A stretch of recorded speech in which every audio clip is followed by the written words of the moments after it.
No one stands the winter alone. And that is not weakness, that's just reality.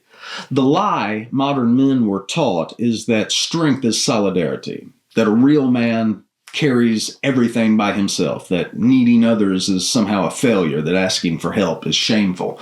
That lie has buried more men than any enemy ever did. The penguin does not survive because he is strong. He survives because he huddles. The huddle is not friendship.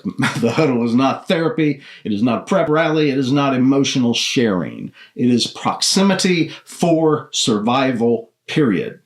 When the cold becomes lethal, the penguins do something very strange. Go look it up on a search engine. It's interesting to watch.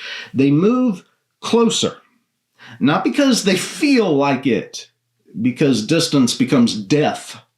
The huddle is uncomfortable for them, I believe. Bodies pressed together, space disappears, movement is restricted now, and yet life is preserved. This is the part men struggle with because the huddle costs you your pride. You cannot posture in a huddle. You cannot pretend in a huddle. You cannot isolate in a huddle. You must be present. The huddle is not about liking each other, brother. It's about enduring together. Modern men were trained to huddle digitally. Messages instead of presence, likes instead of loyalty, noise instead of nearness. But a digital huddle will never warm you. It only distracts you from the cold. A real huddle requires shared risk, shared endurance, shared silence, and above all, shared commitment to remain. The penguins rotate positions.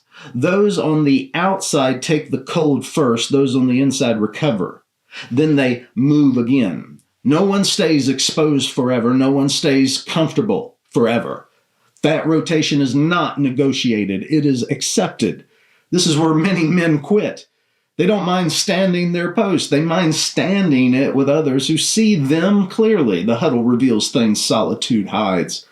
It reveals weakness. It reveals fatigue, fear, irritation. That's why men avoid it. But here's the truth. Isolation does not make you strong. It makes you brittle. The enemy loves isolated men. He can lie to them without contradiction.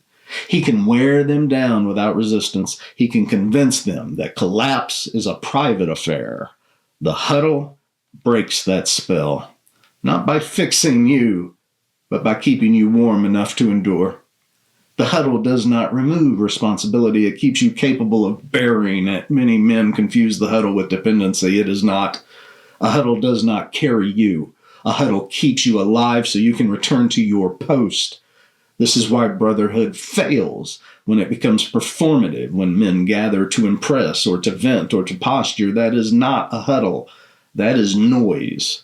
A true huddle is quiet. Men stand close. They don't explain themselves to each other. They don't need to. Presence is enough. Scripture is clear about this. Two are better than one. Bear one another's burdens. Encourage one another daily, not emotionally, practically. The huddle does not ask how you feel. It asks, are you standing, brother? Some of you have been trying to endure alone, not because you want to, but because you don't trust anyone to stand beside you without judgment. Trust me, I understand you. That is totally understandable. But here's the truth. It is not survivable. The huddle does not require vulnerability speeches. It requires faithful proximity. Men who show up, men who stay, men who do not leave when things get awkward.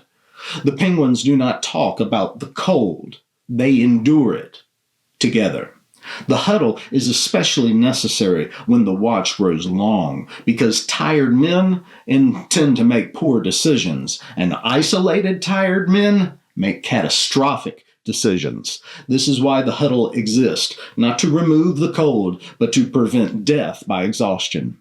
You do not need many men. You need a few good men who will stand near you, rotate the burden, and keep you from freezing, and then send you back out to your post. The huddle is not the goal. It is the means. The goal is returning to the post. Some of you know you've avoided the huddle. You stayed busy. You stayed guarded. You stayed distant. You avoided church. You avoided gathering, not because you don't care, but because closeness felt dangerous to you. And here's the truth: distance is far more dangerous. A man who refuses the huddle will eventually abandon his post. Not dramatically, quietly. The huddle exists to prevent that. So here is the question that this episode leaves you with today. Who knows where your post is, and would they notice if you left it? If the answer is no one, you are already colder than you think. The huddle does not ask for speeches. The huddle asks for your presence. And when the wind howls, when the fatigue sets in, and it will, when pride tempts you to pull away, you don't need an explanation. You don't need permission. You need a sentence. Stand your post.